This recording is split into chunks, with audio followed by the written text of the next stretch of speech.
UNI বাংলায় আপনাদের সকলকে স্বাগত। আমি দীপ। ঋতুপর্ণা সেনগুপ্তকে আবারও তলব ইডির। আপনারা জানেন যে গত 5ই জুন ইডি দপ্তরে তাকে তলব করা হয়েছিল, কিন্তু তিনি উপস্থিত ছিলেন না। সকাল থেকেই আসবেন কি আসবেন না এই নিয়ে তোড়জোড় ছিল ইডি অফিসে।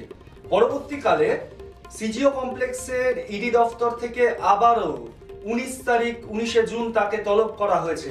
তবে কি বিষয়? রেশন দুর্নীতি মামলায় তার নাম কোথাও জড়িয়েছে। কিভাবে জড়িয়েছে সরাসরি এখনো নয়।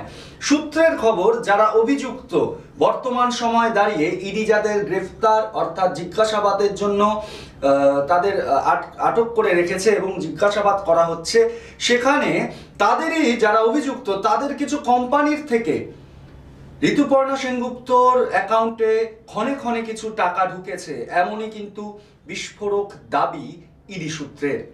এবং 19 জুন 2024 তাকে আবারও তলব।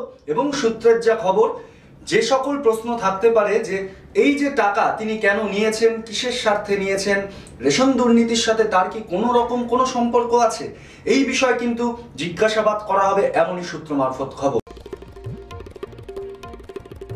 বিভিন্ন খবরের আপডেট এবং সঠিক তথ্য জানতে চোখ রাখুন ইউএনআই বাংলায়।